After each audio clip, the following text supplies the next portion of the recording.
Hi, I'm Jared. Nice to meet you. Trevor, nice to meet you, Jared. Nice to meet you. Where's it? Oh, I use this to try because I'm terrible with names. So All right, I can wear that for you. you can keep it on. It's all right. Cross pollination's fine.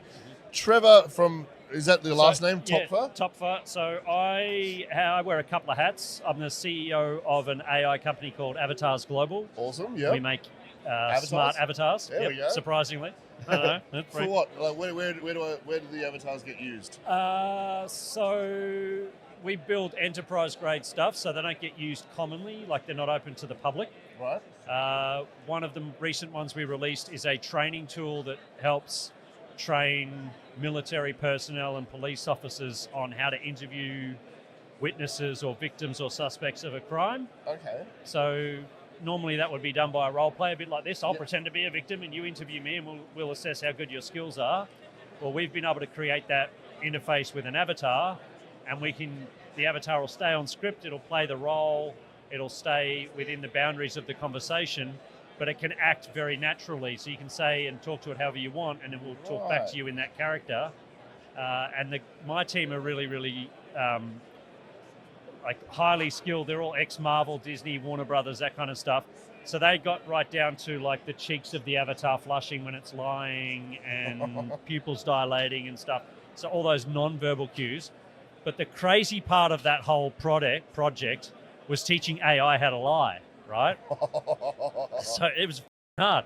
So, when the role of the character is to be a potential suspect for a crime, then it has to be able to lie. Yep. But AI, large language models don't lie. So we had to figure out how to overcome that, which was a really Within a scenario, AI will lie, right?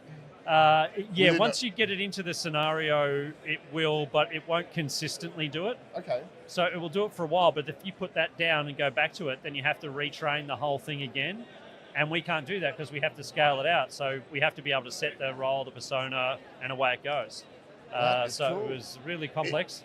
Is there a publicly available model to look at, or is it all kind of So for that particular product, no, that's a company's own asset. They sell that software to the New Zealand Federal Police, Australian Federal Police, New York Police Department, the UN, those sorts of clients, and they use it within their own sort of places. So that's one. Another one we're building, which will be publicly available early next year, is a doctor. So for telehealth? In a way, yes. So we've got a medical board on this project. There's more than 20 world-renowned specialists, and we're going after chronic disease. Yep. So you'll be able to talk to the avatar. It'll feel very human. It'll act like a doctor. It'll be able to draw on all of that medical information that we're training the LLM on. Are the scripts that it provides like barely legible? Because that would be very, very realistic. Yeah, that was a challenge because it also doesn't have hands. So getting the hands part was a bit, no. We're not allowed to prescribe, but we can recommend. So that one's an interesting one because you're plugging it into your rings, your watches, your glasses, whatever, your phone, and we take all of that data. And then we've got scanning tech and other bits and pieces that we use as well. So it's building a health profile of you. And then it's proactively monitoring that health and notifying you if there's anything that's outside the norm. Especially if you've got a chronic disease like a diabetes or something like that, it'll be able to monitor those levels and respond to you and notify you, hey, your blood sugar levels have dropped or whatever it might be. I'm not an expert in health, but it'll be able to proactively address your health concerns. So that's the kind of thing that Avatars Global builds. We build enterprise-grade, unique, smart avatars. One thing we are building, though, which is very relevant for this one, is a trading agent.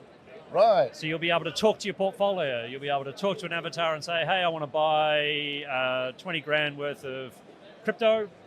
What do you recommend I buy? It'll be able to put together a bespoke portfolio for you and place all of those trades for you, so you won't have to actually touch anything. Yeah, right. You just authorize it. And that's built into, that'll have to integrate with certain platforms, I'm assuming, or is it all from decentralized apps? No, it will be integrated with a platform that I am not allowed to mention, but may or may not be present at this year's Oz CryptoCon. I like it. Vague enough to keep Is me that interested. vague enough? No, that's good. That's fine. All right. Dialing back 1 second. Are you a person that openly shares your health info with apps, with smart tech? Yes, I don't wear a ring or have any. I used to have a Garmin. Yep. But I don't like wearing watches. But I do have this. Yep. Which is with me always. Always. So it is tracking my health and well-being. But because of this project that we're working on, I'm going to start going deeper down that rabbit hole. Because one thing I've noticed from talking to a lot of people today is a lot of the tech or the ideas that some people are building on, they're not invested in themselves. And I thought there's a strange disconnect. Like there's some people that are doing AI, a lot of different AI projects, but don't use it in their day-to-day. And I'm like, that's really strange. And so that's what I had to ask. Yeah, no, that's a fair question. Because I, as much as I love all things tech, there are some things I'll still say no to. Mm-hmm. As you should. Providing my DNA, for example. That's probably a line you shouldn't cross. So, just quick. Trust me, bro. I need some of your sample.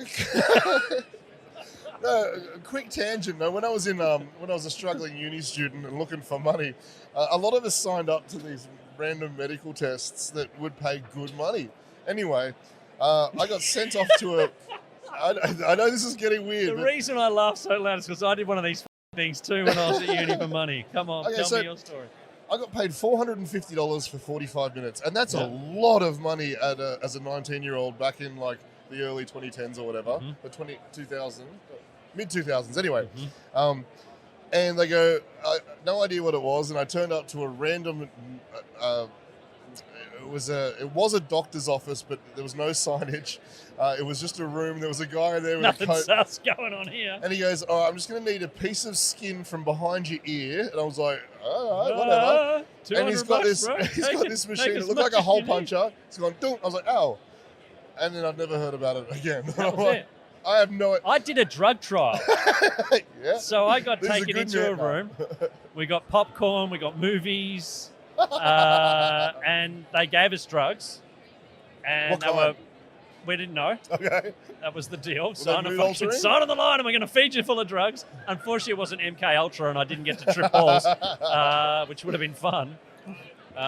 But I think I got the placebo. Oh. So some of us got placebo, some of us got the drug. But because I sat there for like 4 or 5 hours, absolutely nothing happened and I left.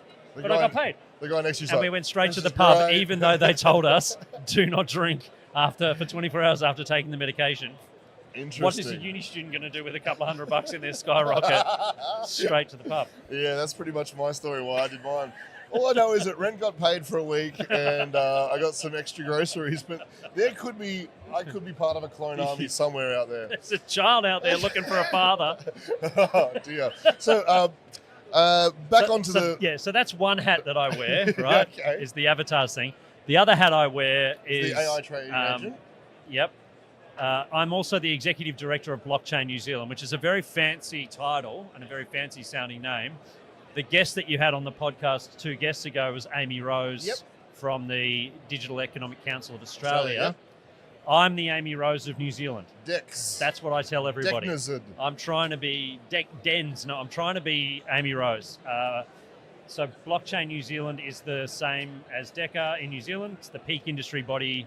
Our goal is to grow the industry, to lobby government, to work with regulators, to work with industry to help support the growth of blockchain technology in Aotearoa. Okay. So, are you a Kiwi? I'm not. How did you manage that gig? You see, this is the thing, right? Because the blockchain industry was terrible up until November last year, and then they put an Aussie in charge, and suddenly... Like all things. If you need it done properly, no. You can't have your own dicker. They had to choose me because I can say Decker and not Dicker. Bro, you got a nice dicker over there. Yeah, I've got a giant Dicker, bro. And it's growing. Oh, have you seen my L socks? It's like an L2 early bidder. Oh, man. Too much. Okay. You guys are losing people over in New Zealand. We are. Yeah, that's a real fact, man. Yeah, I've been reading up about that lately. It's the worst it's ever been. That's part of the challenge of my role as the ED of Blockchain New Zealand is blockchain's one of the few industries in the world right now that's actually growing, right? AI and blockchain are the two fastest growing industries on the planet right now. And everybody is leaving New Zealand. Most of them are living on the Gold Coast now. All jokes aside, it is a serious problem that I'm hoping growing the blockchain industry in New Zealand might help to slow that down, because it's going to be a huge problem for New Zealand over the next 10 years. Yeah. There's a lot of people leaving. Yeah, well. Is it cost of living?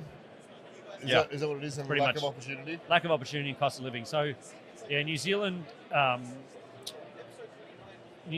has a real problem with sustaining its own population. Yep. It's an export-focused country, and as soon as exports start to fail or start to suffer, the whole economy goes under, and the cost of everything goes up really quickly. So that's what's happened over, COVID really, plus all the handouts and everything else. But yeah, it's just the other challenge that New Zealand faces is we only have 2 supermarket brands. Is it Coles and Woolworths? Surprise, surprise! Oh no! They're called different things in New Zealand, but they're essentially the same. They're like Choice Pro and not bad. Yeah, Choice Pro and Fush and Sweet Chops. ass. But we do. We have two grocery providers, and yeah, bro. I'm not saying that they have secret meetings or anything like that, but they don't tend Of to course they do. compete against each other on price terribly often. Look, in Australia, their specials alternate between companies. So this week on Coke's on special at Coles, and next week it's on special at Woolworths. It's not even a joke at this point. Yeah. Yeah. So what we call that is collusion. Hey, that's even cute that we said it at the same time. That's almost collusion. So I guess what are you trying to do about it? I guess about the brain drain. Yeah, the brain drain is probably something I can influence. The cost of living crisis. Yeah, I know it's out of your hands, but the cheaper cost of living in Australia, the better wage and the more employment opportunities are always going to be there. But what we can try and do is fix the tech sector. So in New Zealand, we have a very big, thriving tech sector. It employs about 10% of the population. Okay. And it is one of the only industries that is growing, largely because of AI and blockchain. So my role is to try and bring companies into New Zealand to help set up and grow and build their industries and create jobs and employment and opportunities for Kiwis, and also take Kiwi technology to the world. Right. So I have Crypto Winter, which is an event that I run every year. It's the major industry-focused blockchain event. At that event, we try and bring internationals in to introduce them to Kiwi technology, to try and find partnerships and deals that way. And we also introduce Australian or international businesses coming into New Zealand. I can get them into conversations with regulators, government, all the people that can help them set up, get licenses, get their businesses structured well. So that's the role that I can play there. Whether that helps on a macro scale, I don't know. Yeah. Maybe. But at least it's something to try and help grow an industry that I think New Zealand, why wouldn't you? Peter Thiel's there, all these rich blockchain guys, all these Bitcoiners are there. It's a safe place to build your bunker for when the machines take over and kill us all. So why wouldn't you want to move to New Zealand? Look, I love the country. It's beautiful. Speaking of Peter Thiel, do you watch South Park? Did they tear him one? Yeah, they basically represented him as like the Crypt keeper, like master. Yeah, it was just fantastic. Peter Thiel Gollum. Pretty much, but he was like the Christo-fascist billionaire that was like telling Trump what to do. Anyway, I'll have to check that one. That's another story. But yeah, so 3 hats. Is there any more? Yes, but those ones we won't need to really get into. So, look, I'm a serial entrepreneur, I guess. So I'm always moving into something. Yep. My wife and I just bought a cosmetic medical clinic. Interesting. So she runs that business, and we have other smaller things that we do. But Yeah, wow. yeah, the main focus for me is Blockchain New Zealand and of course Avatars Global, which is a 3-headed rocket ship now.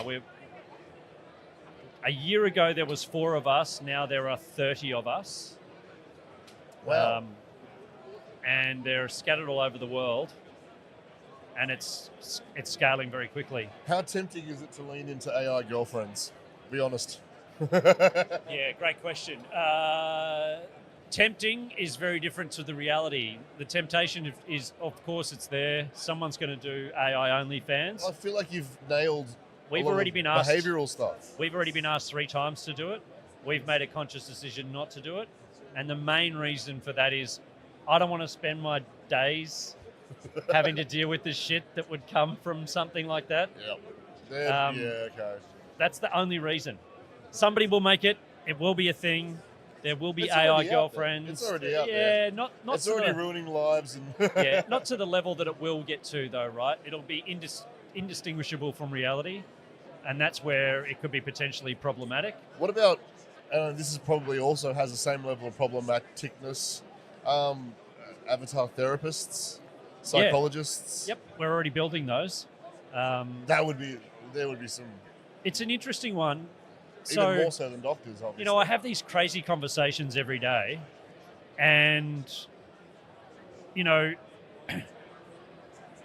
is there an element of risk to everything that we're doing right now in the AI world? Absolutely. Anybody who doesn't think there is has got their head up their ass.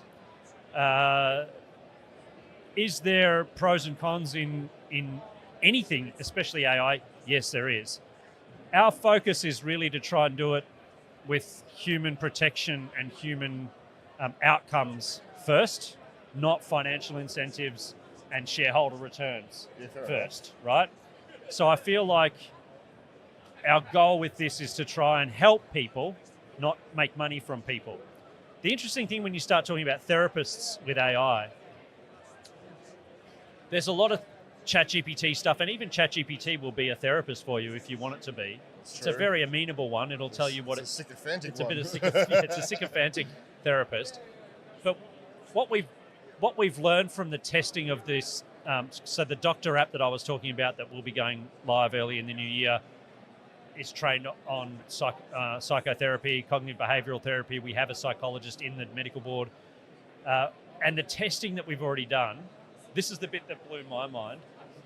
Especially men are more willing to open up to an avatar and share their feelings with the avatar than they are with a human. And that was something that none of us predicted. Is that a disconnect, or is it, what is that? Well, I think it's because you know it's not a human, and so you're not feeling like there's judgment. Yeah, okay. It's almost like going to, confessional, right? We really are fragile you go creatures, into the aren't we? confessional and you go, everything I'm saying here is Gucci, right? Like, you're not going to tell anybody all this crazy shit that I'm about to tell you. Are you father? And father goes, no, of course not. Except 5 minutes after you leave, we're all going to go back. No. But with the avatar, people feel comfortable sharing it. And the way that we've structured is that we don't keep that data, right? So we're not tracking those conversations. We're not looking at those talk records. We anonymize data and look at user behaviors. Is the tool interesting? Are people engaging with it? Are they finding value in it? Those are the questions that we want to answer. We're not interested in the text records of your conversations. And so what we found, not only for psychology but for medical health as well, is people really are more comfortable opening up to an avatar, and we get far deeper conversations happening through the testing, which we didn't expect. That's fascinating. Yeah, it's really weird. So you're going to fall in love much faster and share things that you've never shared with other ones, even your girlfriend doesn't know, with an avatar next year. You know, it's really funny, and it is related, I promise. But I noticed that every kind of generation they're accepting of one more thing that their parents weren't, and draw the line at one line below it, right? So for our grandparents, it might have been mixed race bathrooms. For our parents, it might have been homosexual relationships. For us, it might, or for the next generation, it might have been trans kids or whatever. And then I'm going to have a child that bursts through the door and says, "Dad, I'm in love with a robot." I'm like, "Not in this household." Do you know what I mean? Yeah. And so that might be that new thing that they're going to, "Dad, you're a dinosaur," or "Granddad, you're a dinosaur." You're a dinosaur. I just can't accept it. Yeah. Toasters were meant for cooking toast.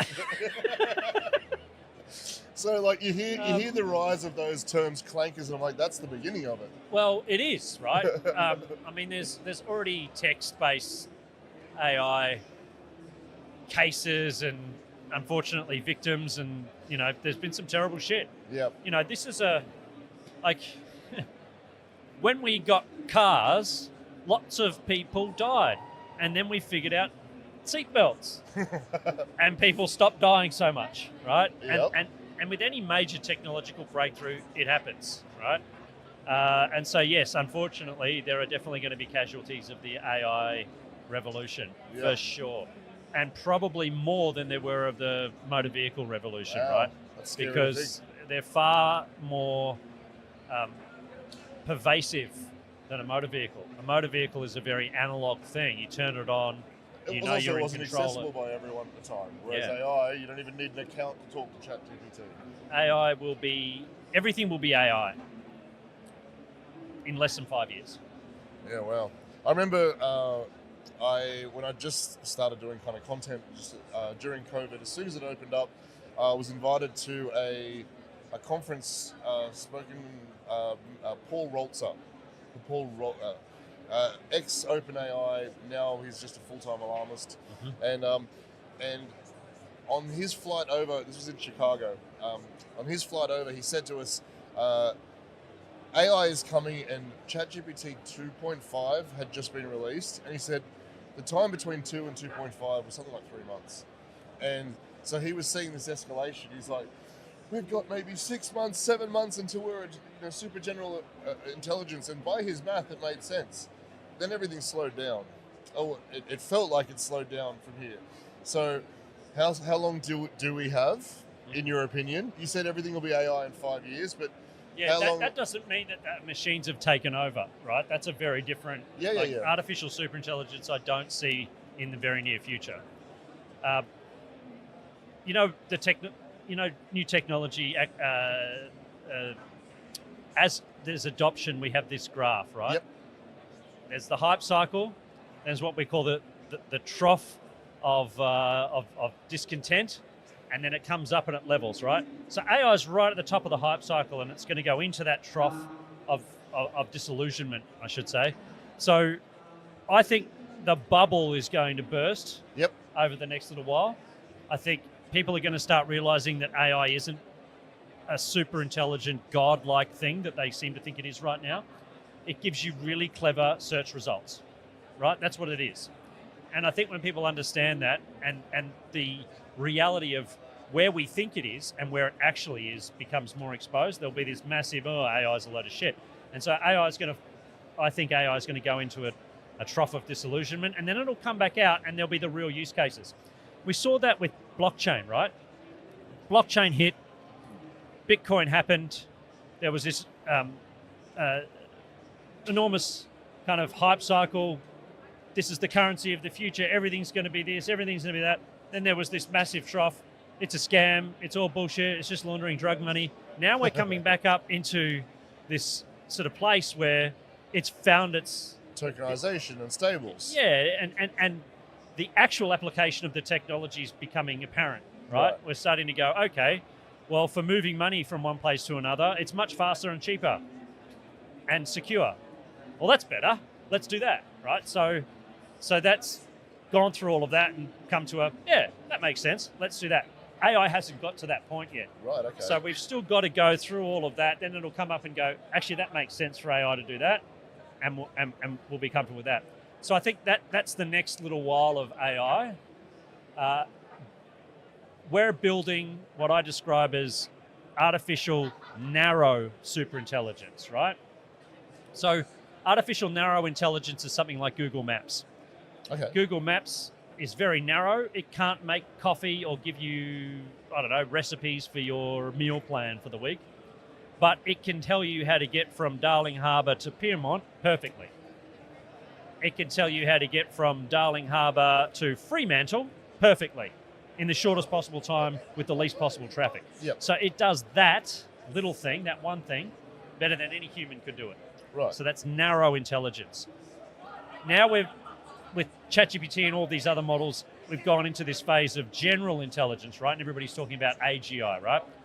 So it feels more general because you can ask it more than just traffic directions. You can ask it anything and it kind of gives you a pretty decent answer about anything. So, oh my God, we're going to general intelligence. Well, what I think is actually going to happen next is narrow super intelligence. So the idea of Google Maps being super powered. So we're training a large language model on health and medical data, right? So just becoming an expert and in indexing and understanding more medical information than any one human being ever could. So it'll become super intelligent, but at that one thing. And then I think there'll be lots of these little super intelligences, and then they'll eventually merge into what will become ASI, which is artificial super intelligence. Oh, okay. Skynet. Yeah. Wow. Whether that will become a good thing or a bad thing for humanity, we don't know. Anybody who tells you they do know is lying to you, but here's the kicker. We're all going to be around to find out. Isn't it an exciting time to be alive? Absolutely. This has been an absolutely fantastically interesting chat. I'm glad I met you, Trevor. Thanks, Jared. Thank you for the chat. Appreciate your time. Are you here tomorrow as well? Yeah, I'm speaking tomorrow. Oh, good. My bit tomorrow is on the future of truth. So in a world where AI can autonomously create content and people like me can create deep fakes that are incredibly believable, how do we discern what's true anymore? So I'm going to tackle that one tomorrow. PGP keys. PGP keys? Yep. For verifiable content. I've heard about that. Yeah. I don't know. You probably know a shit ton more. I'm not going as deep as PGP keys because I think most of the people here will go, I don't understand what the this guy's talking about.